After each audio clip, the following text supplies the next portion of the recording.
Hey friends, welcome to Gardening with Creekside. Today we're going to do a little bit of a garden tour, just a little informal, me and you. We're just going to walk around the garden. I'm going to show you, of course, as always, the messes and the successes, because early fall, I want to show you what my garden looks like here in North Carolina, Zone 7B. Of course, we're in Dallas, right? Just outside of Charlotte, west of Charlotte.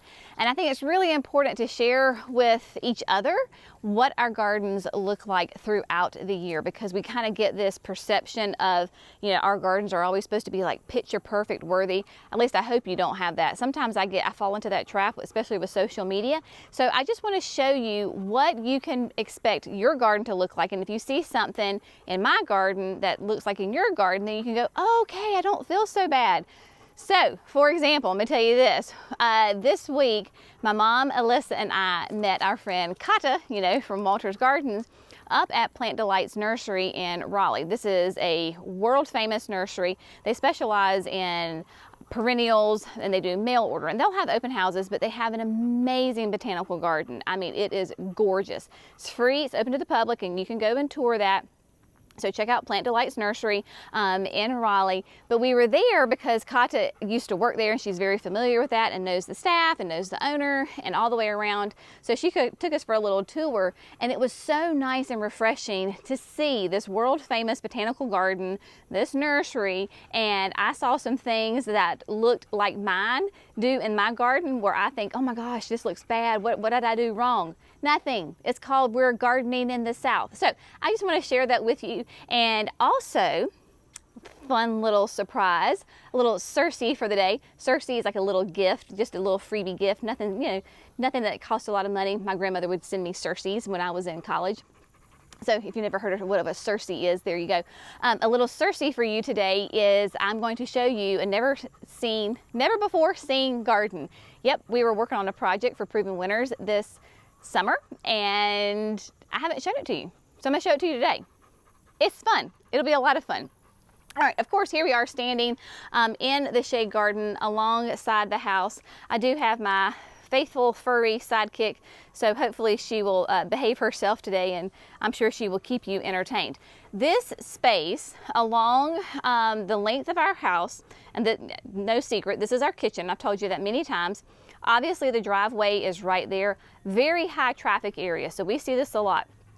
It is 2 o'clock in the afternoon in late September, and it is in complete shade. This bed does get morning sun, but then it gets afternoon shade. And we're just going to kind of walk through and show you this. We've been in here many times throughout all the different parts of the seasons, so why not do that today? I think it sounds great. Hostas. Hostas in the south probably are not looking so good. They're looking ratty, they're looking tired. Not necessarily that I have things eating on this. This is just common wear and tear, so that's like wiggles and squiggles. Back behind here we have the, was it white feather? White feather. So you can see if your hostas look like this, y'all, they're fine. These are perennials, nice and hardy, very, you could probably literally cut them back and they would be fine right now. I'll wait until a freeze comes and then I cut mine back. Now, what I did not wait to cut back was this fern. This is Dre's Dagger. Have had it in the garden for years. Sorry, about fell over. Had it in the garden for years, and it was looking rough. Mimi and I came through here the other week and just kind of tidied up. We cut it back. You can see how much we sheared it back, but look at all that new growth. So if your perennials are looking rough, don't be afraid to trim them. It's okay. They are very, very hardy. Remember, with perennials especially, we're looking at the rootstock, not necessarily the foliage growth, especially this time of year. Golden Tiara, early spring, this was to die for. Another wiggles and squiggles. This is what hostas look like in the fall, y'all. It's okay. Then, of course, the star of the show right now, sweet little Annette's holly fern. This is a great holly fern. Got it from my friend Annette, so hence that why it is named Annette's holly fern. And then sweet little Bashful Betty, that little unique stone statue is there. What's not looking so good right now, of course, is the caladiums. So I have 3 containers of caladiums in this bed. I I was actually going to film that today and rip all these out and put my fall plantings in. And you know, we've been redoing the kids' room, like they got fresh paint. We took out the carpet and put down like laminate hardwood floors, that kind of thing. So we're trying to get everything back in order. And I was up there most of the day, and then I was like, you know what, we're gonna take a garden tour today. We'll plant these for fall things maybe tomorrow, but just know that if your caladiums are looking rough like this, then it's okay. Y'all, these things have been going for a long time, and 'tis the season for them to come out. Now, I do have another area of caladiums I'm going to show you that are looking great. These I have kind of honestly quit watering, so, you know, there's that as well. Maybe if I kept watering them, they would be fine. The Aurelia Sun King. This is 2 Aurelia Sun Kings. They are perennials. It will die completely back to the ground. Early spring, it's a really, really bright chartreuse. Now it's turning a little green. You'll notice too, it is showing wear and tear. Those leaves, the limbs, they're tired. They have had a great hot summer, and they're putting their energy really kind of back into their root system now. Another plant that I went ahead and cut all the way back because it just looked rough was my Brunera. And so you can see all of that is brand new growth. Again, don't be afraid to clean it up, y'all. I promise it is okay. Annuals over here. I've got 2 annuals that are really just rocking right now. Of course, the Endless Illumination Broalia, one of my absolute favorites. We'll kind of come down here because these are really rocking right here. I tell you, every year I have to have this plant in my shade garden. I love it. It is a beautiful, reminds you of a violet. I think it is in the violet family.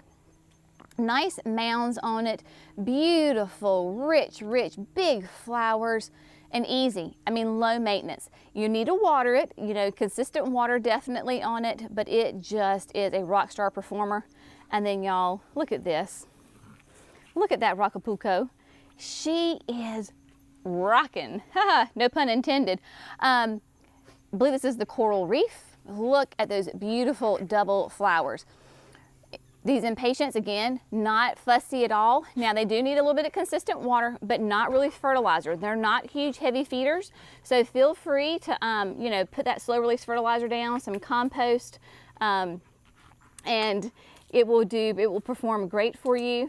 The sidekick found a stick, and she's having a good time over there. But you can see I put several of those in here. If you remember when we planted this, Mimi told me, she was like, I just don't think I'll put those in there.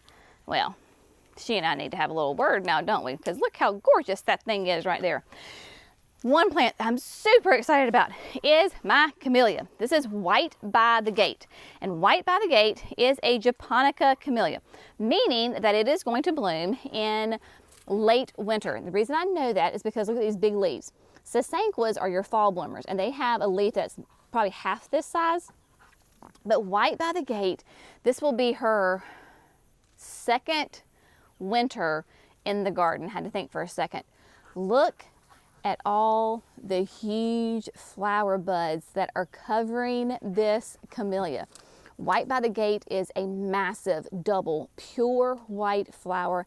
Absolutely stunning, and I cannot wait to see her in full bloom. Last year, I think I got one little tiny pitiful little flower off of her because of the Arctic blast, and it killed all the buds on there. So if we get any kind of threat of like that kind of weather again, I'm going to be out here double, triple, quadruple wrapping this thing in burlap bags and sheets and everything that I can think of to protect it. A tip that I have for you with your camellias, if you notice that maybe earlier in the season or even now, because we have not gotten good rain. Where we are in the Piedmont, because we're west of Charlotte, like we missed the Ophelia, the tropical storm, whatever that came through. We didn't get any rain from that. So we are pretty dry, and your camellias need good, consistent water. And when I say consistent, at least a good, deep, thorough watering once a week in the heat of the summer going into the fall. If they don't get that, you may notice your flower buds drying up, turning brown, and falling off. That is why they do that. It's because the plant is is in survival mode, and it's sending all of its resources and energy into the roots and not the flowers. The flowers are going to be the first thing to go.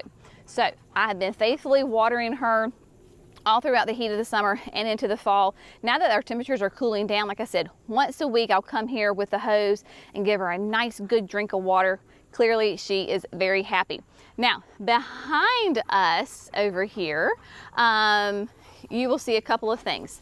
One, if you are astute, which so many of you are and you see everything on video, I have a pile of plants right here, and I think every gardener, whether we want to admit it or not, we collect plants and then we decide where they're going to go and when we're going to put them in the ground. Well, this is my current situation right here. Some of these are the annuals that are going to go into the containers for my fall containers. And then some of them are plants that I got at the nursery with, sorry y'all, she's not very up on video etiquette right now, from Plant Delights. And I got a fun salvia, and this salvia, I'm going to show it to you. Let's see if the camera will get that bloom.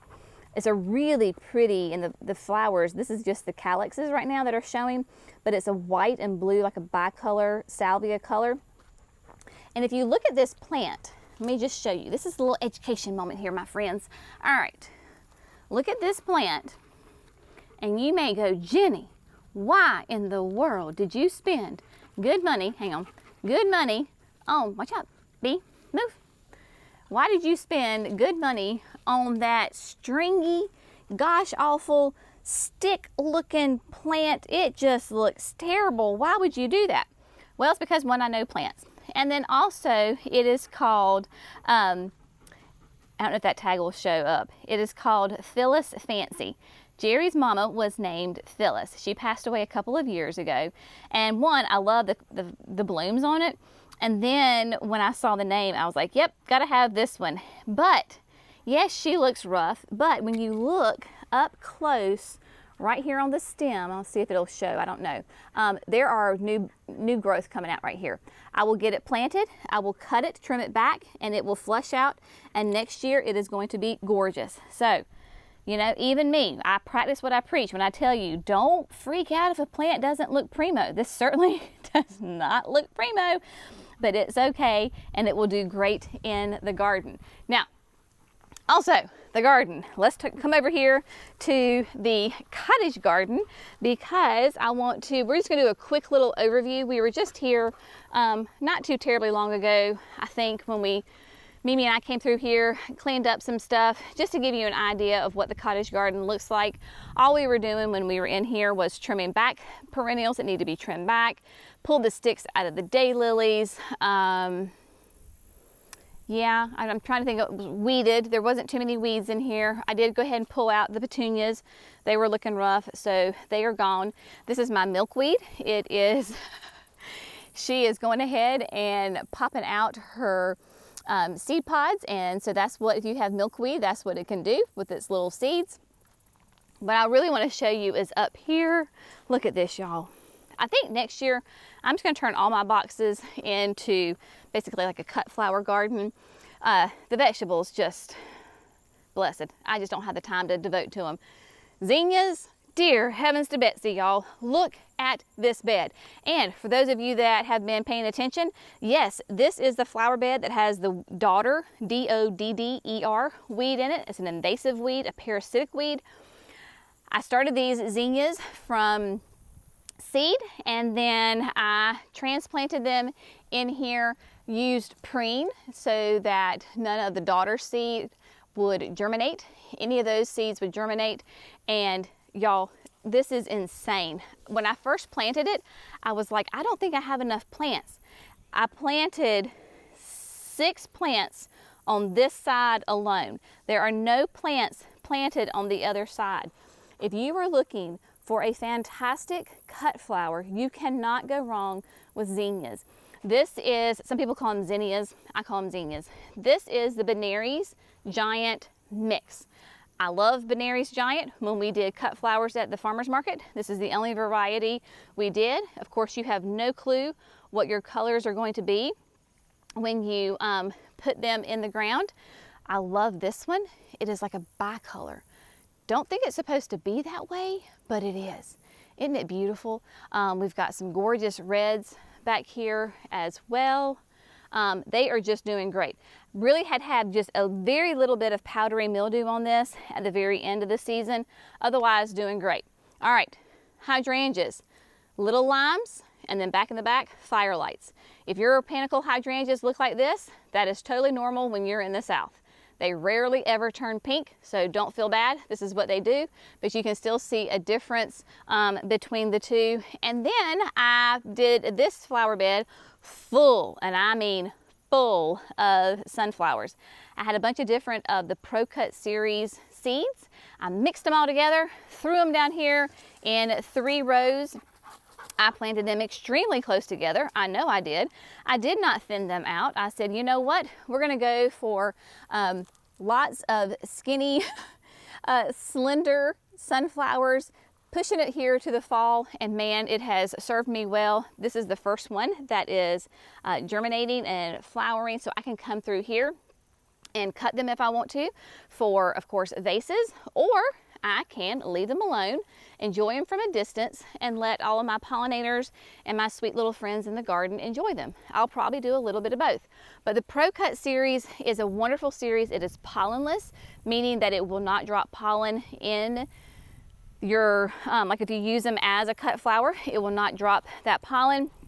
It is a single stem variety, so it's 1 flower per seed, and they are designed for the cut flower industry. Now, another great plant that I absolutely love and adore is these marigolds.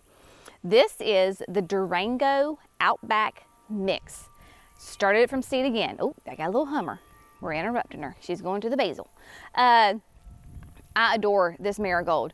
It is gorgeous. It has been here. I had tomatoes in this bed and they were growing between it. I took the tomatoes out. You see where the tomato cages landed is where they stayed. And they are flourishing. They transition to fall perfectly. Nice, big. So you can get a solid orange, you can get a solid yellow, you can get some, let's see right here, that have kind of a bicolor. There's a red in here, all sorts of great ones, and all of my little friends in the garden loving it. I adore this. I love this, y'all. I can't tell you enough. Durango Outback Mix. I am not one really to start a lot of things from seed because I get really excited about them in like January, and then by like, I don't know, March or whenever, like half of them die because I didn't water, I watered too much, you know, whatever. The zinnias, the marigolds, easiest things ever to plant from seed. And you can direct sow them. So if you want to start them inside, you can, or you can just direct sow outside. Doesn't matter, but I highly recommend those. If you're not, if you don't have a lot of luck with germinating seeds, try those.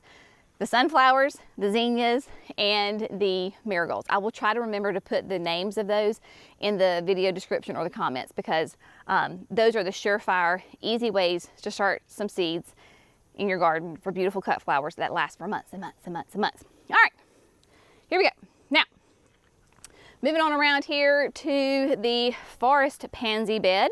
It is called the forest pansy bed because there's a forest pansy redbud right here. And this flower bed is so interesting because this whole section gets lots of morning sun and complete afternoon shade. And then over there towards the fountain in the back, it gets morning sun, but hot afternoon. No, yeah, morning shade. Sorry, I said that wrong. Morning shade, but hot afternoon sun. And we have turned the irrigation so that it is only coming on twice a week. In the summer, basically it runs once a day because of the tree. It just soaks up so much of the water. And I want to keep these nice and happy. Cut it back. Normally I would have just cut it off, but because we've had no rain, it really needed some extra water. So when I'm telling you about the Feather Falls grass, dear heavens, y'all, this is what I'm talking about. Beautiful, evergreen. It is a carex, so it's not technically a grass, I believe, but it is an evergreen, beautiful bicolor, and it has that kind of that weeping, falling habit to it. Gorgeous. As are my bug bat sarcinias. These are pitcher plants. I'll show you some more here in just a second. But everything in here is doing well. This is my fun bed where I just do whatever I want. I will put, I've got all gazillion different kinds of hostas. I have hydrangeas. I have a stilby. I've got more of that Racapuco double impatient right there. Look at that. Caladiums, toad lilies, ferns. This is that sarcinia, that same one. This is bug bat. Y'all, dear heavens, look at this. Now, I will also say that, as a little side note, you know how I talked about when I went to Plant Delights, I saw some plants and some things in the garden, and I was like, oh, that just makes me feel better because mine look just as bad as that does. This made me feel good too because my bug bat actually looks really, really good compared to some of their bug bat. Now, clearly, they are masters at what they do. But when you go to a garden and you're like, oh, that's the same plant that I have and mine looks better, it does make you, gives you a little boost of confidence. Even I need a little boost of confidence. And so all sorts of fun things in here. You'll notice that my unique stone planter is empty. We're going to do a fall planting in that as well. Hydrangea that I'm so excited about to share with y'all. We were testing it this year. Not testing it. We grew it for the first time, shall we say. This is Tiny Quickfire. This is from our friends at Proven Winners. So there is the whole Quickfire family. So you have Quickfire, you have Little Quickfire, and now we have Tiny, and Quickfire Fab, and now we have Tiny Quickfire. Tiny Quickfire came to us as a gallon. It will get anywhere from 18 inches to 3 feet tall, 2 to 3 feet wide. And I have 3 of them in the garden. And what did I just say about panicle hydrangeas a few minutes ago? Look at that beautiful rose color. Isn't that gorgeous? I am so excited. And that's not the only one. So come down here, even these that are exposed, look, right? Still that hot afternoon sun. Sweet, sweet pink color on it. Could not be happier with that. So Tiny Quickfire, one of the tiniest panicle hydrangeas out there, and really, really doing well. The Edgeworthia, planted the Edgeworthia last year, and dear heavens, she loves her spot.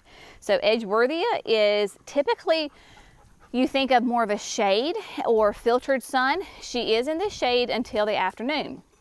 And she gets hot afternoon sun on the irrigation and doing well. Clearly, she is loving life. She is easily 5 feet wide. She's probably about 3 feet tall and 5 feet wide. Kind of overtook my unique stone planter. So for the fall, I'm going to move her maybe a little bit over here and then we'll plant her up. Button bush. This is Sugar Shack button bush.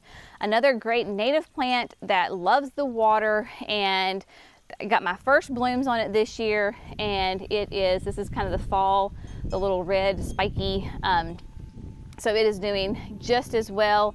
The Ascot Rainbow Euphorbia, we've talked about this before. We have some of this at the nursery right now. See why I love that? See how that it just flows together, the Edgeworthia, Ascot Rainbow. I've got Japanese anemone back there blooming. Firelight Tidbit is back here. My yin and yang, which I adore. And then this hydrangea is the Little Quickfire. And she is not so little. She is pretty large. You can see that the older blooms are a lovely brown, aged copper, shall we say? Yes, I don't know. We'll figure something out. Make it sound good. But then we have a newer bloom up here at the top that is a nice shade of pink. So doing really well. Of course, the patio, all the pansies and violas are still loving life and doing quite well. And then you saw me pull out the first spring annuals, and then I put in my evolvulus. This is the Blew My Mind XL. Look at this, y'all, seriously. When I say I planted them and then I forgot them, that's exactly what I did. They are stunning and lovely, and easy to take care of and just growing like you would not believe. Love this plant. In fact, I think next year I'm definitely going to do them here. I don't know if I'm going to do a mass planting in front of the roses or just on the front.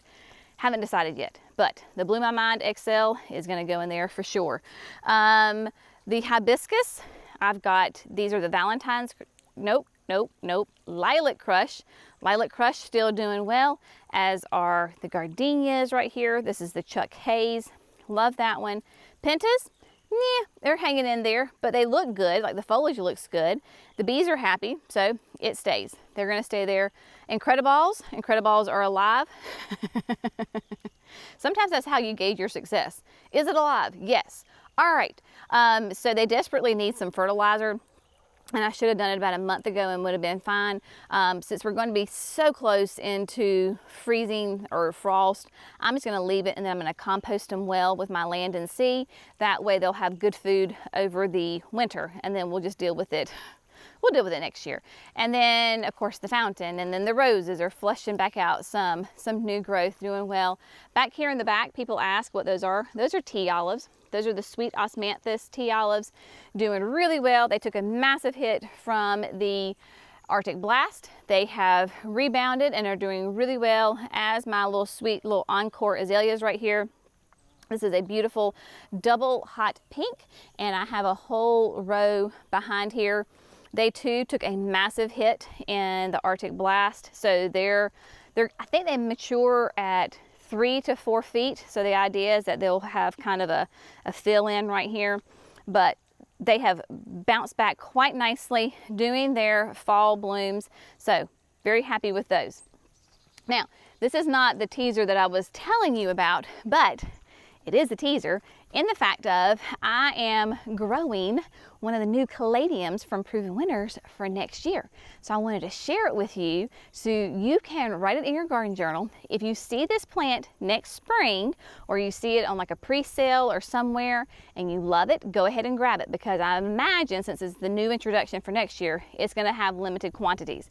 This beautiful, I love this caladium, y'all. This is called Rain or Shine. Look, so here's my hand. There you go. Look at that big old huge leaf right there. Massive, gorgeous, kind of a shiny, waxy, really deep, sultry color with those pink flushes, little splotches in there. Just is gorgeous. Now, this is not the Proven Winner tag, because they didn't have one for me. This is from our friends at Classic Caladiums that does all of the caladiums for Proven Winners. So Rain or Shine. Let's see, I don't know if in the shade. Let's see if we can get that for you. Okay, Rain or Shine is the caladium. Of course, it is going to be from Proven Winner, so it'll have the Proven Winners tag, but it is a sun caladium, and it is just now coming into the sun, and it is doing great. Love, love, love this one. All right, we're going to do one more pass here right quick, and then we're going to go to the that secret flower bed that I haven't showed you yet. Now, in the springtime, my generous gardener, Rose, climbing Rose, she's gorgeous, she's stunning. She's covered in beautiful, light, pale pink flowers that smell absolutely delicious and divine, and you just want to gobble it up. She is an overachiever, y'all. Can you see that? Holy moly. Now, there are 2 plants, as you can probably see, one on each side of the arch. I was telling Jerry the other day, I was like, maybe I should have just planted one. Maybe one would have been enough, and I was just too impatient, and I planted 2. Clearly, she needs to be pulled back, tied down, cinched in, the whole 9 yards. Yeah, she is not her finer moment right now, but I'm going to show it to you, right? I could easily have just, not done this, but I'm going to show it to you, because in the springtime, you're going to be like amazed. And then, yeah, right now, and I spent one whole afternoon getting her cinched back in, because she was just everywhere. Like, you were getting attacked when you walked through there. But it is, she's doing better now. This flower bed here is a full sun bed. has all sorts of different varieties of plants in here, perennials and shrubs. Love that lemon coral sedum, bright chartreuse yellow green with the dianthus, the darker. And between each one, we've got the Scentlandia, and it's getting ready, just showing some nice burgundy color on it. I am going to remove this from the flower bed this winter because it's just way too big. It is way too big for this bed, and it's very happy, and it sends out runners, and I can't handle it. We'll have it in the signature garden in an area where it can naturalize, but here in this tight confined space, it just does not work. It just is too much. So we're gonna take them out, transplant them somewhere else, but I'm gonna wait and get the fall color off of them first. These are the Limelight Prime hydrangeas, nice kind of upright. You'll see that some of them have some pink to them, and then some of them have already turned brown. So you're just gonna get a variety of colors and textures on that, but it is an upright, more columnar hydrangea than it is wide. Boom Chocolata, doing quite well. I even got a nice little flush of flowers right there off of it. And then Gatsby Gal. People ask me about, do you really have Gatsby Gal in full sun? Yeah, there she is. I mean, she gets sun up to sun down. Beautiful in the spring. Gorgeous, creamy white flowers. Of course, you can clearly see that they have turned brown, but also notice my foliage. My foliage is taking on some fall hues, that nice, rich burgundy. We even have like new growth in here. So this all right here is new growth. So she's happy. And it's not gonna be a ginormous oak leaf hydrangeas. They can be, 20 feet tall. I wanna say she's in that somewhere to that 4 to 6 foot range, so she'll fill in quite nicely. The idea is that all these hydrangeas would kind of run into each other and kiss each other. Of course, your Limelight Primes or panicles, you cut them every late winter. Oak leaf hydrangeas, don't prune. They bloom on old growth, leave them alone. Just do not prune it at all. I have never pruned her, and she is doing quite well. All right, so let's go this way. I'm going to show you a couple of things. People have been asking about the Dalia Garden, and while we're here, you can see me really well and I'm in the shade. Dalias. Had the absolute most gorgeous spring and summer with my dahlias. They were phenomenal. I think I told you that I told my staff, and I was like, just come cut flowers whenever you want. Before you go home in the afternoon, come and just cut. And so they did, which made me very happy. They were stunning. It is into September, and they're rough. We're in North Carolina, I'm not gonna lie, they look a little rough, and that's okay. I'm not worried about it a bit. If you are in maybe cooler, drier areas, then they're probably absolutely to die for.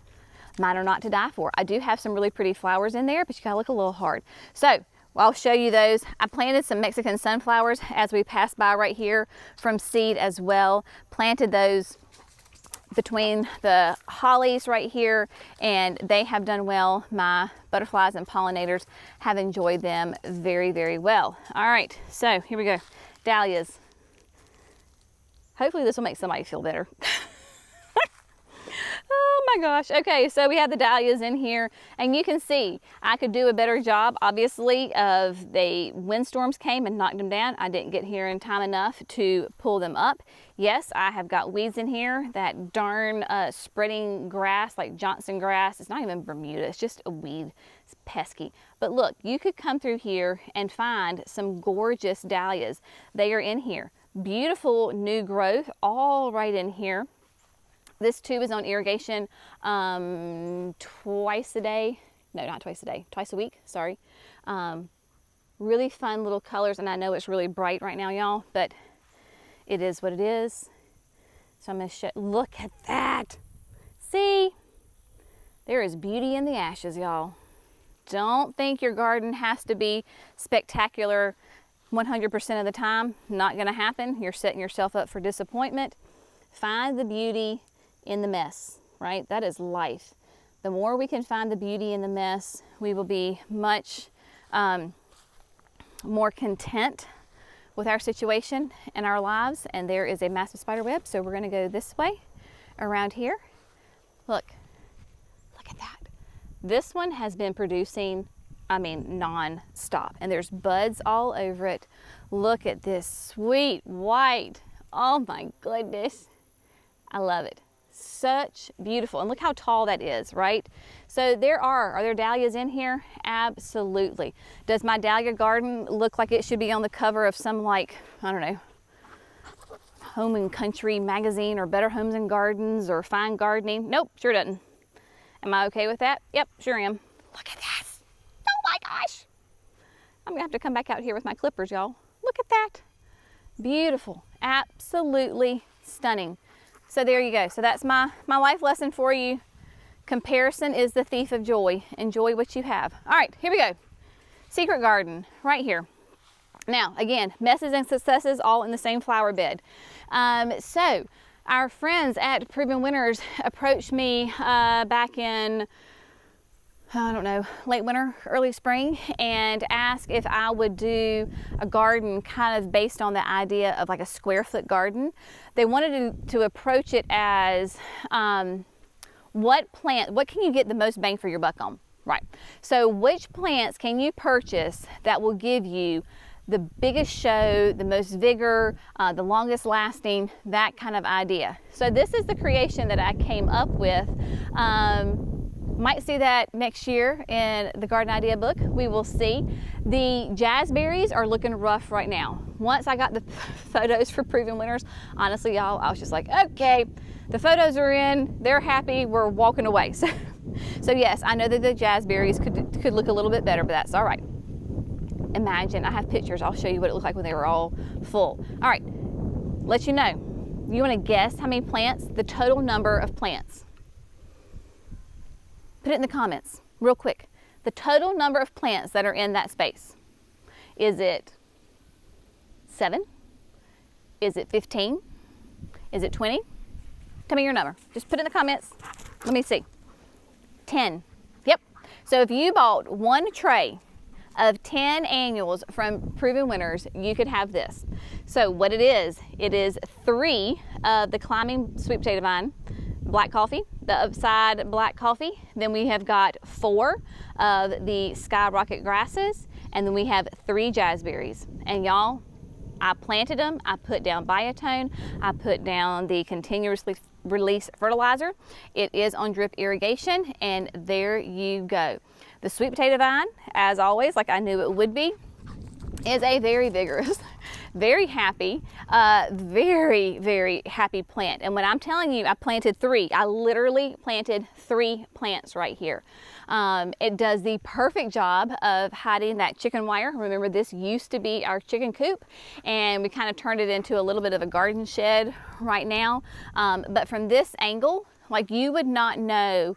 We used to have the lawnmower in there. Even if the lawnmower was in there, you would never know it. So even if you have maybe your own a limited budget, maybe your own limited time, maybe your own limited energy, and you're like, I just can't do it. You don't have to fuss over plants to give you a beautiful space. You have to kind of choose the right plants, because there are certainly some really fussy plants out there. Hello, Dalias, I'm looking at you. Roses, same thing. But there are also some flowers and some plants that are super low maintenance and super easy. And speaking of flowers, I only have jazzberry, right? All of that, foliage, gorgeous. So super happy with how that has turned out. It is always an adventure around here, y'all. All right, so I think that concludes our garden tour for today. We're not trying to do the whole garden, we're just doing bits and sections. Oh, here, while I'm here, I'm sitting here looking at it. I've had numerous people ask me about this. Oh, spider webs, oh lol. Y'all ever go through the garden and you're the first one through? What is it? The early gardener gets the spider webs? Yeah, that's how I feel right now. And I'm getting ready to go through one. Let me get it with my foot first. Okay, got it with my foot. Here we go. This is real life, y'all. All right, real life gardening. I shouldn't even show you this, but I am. Oh well. Okay, here we go. The phantoms. People were asking about the phantom hydrangeas. Well, here you go. So again, this bed is not on irrigation. I have not watered it. You can see that my Agastaki is rough. We hope that she's still alive. The phantoms, y'all, I'm just being honest. You know, this is just, it is what it is. The phantoms are doing well. This is this the second or third? This may be the third summer that they are in. And for not being on irrigation, and y'all, when I tell you, I have not watered this at all. Like clearly you can probably tell because of my agastache because it looks terrible. No water whatsoever, and they are doing well. Another one that is doing well is the Solidago. This is the golden fleece. This is a great perennial to put in your garden for end of summer color for your pollinators. As thank you, Mr. Wasp, just showed up right when I was talking about it. So the goldenrod, the Solidago, great perennial. You probably see it blooming on the side of the road right now because that is, the goldenrod is native, especially here in North Carolina. A lot of people think of it as a weed. Honestly, it's kind of what natives are. If it's a native, that means it's pretty much a weed. The Solidago, the golden fleece though, is nice and well behaved. It does not, it doesn't spread rapidly, it's not invasive, and it just does a great job in the garden, especially for your late summer, early fall pollinators in your garden. All right, hope you have enjoyed this. I mean, this is truly like just me showing you my garden messes and successes and all together, right? Just get out there, y'all. Get out there in your garden and have fun. I know some places may look terrible. It's all right. There is grace in gardening. Next year, if you want to do better, do better. And if you're like, nah, it is what it is, then nah, it is what it is. Don't worry about it. It's okay. Maybe you just focus your energy on where you see it up close every single day. That's what we do, especially with that back patio. That back there with those phantoms doesn't bother me the least bit because I'm not passing by it every single day, 3 and 4 times a day. If I was, then yes, I would absolutely pay more attention and clean it up more. But I don't, so I'm not. There you go. As always, we so appreciate you. Thank you for gardening with Creekside. We'll see you in the next video. Bye, friends.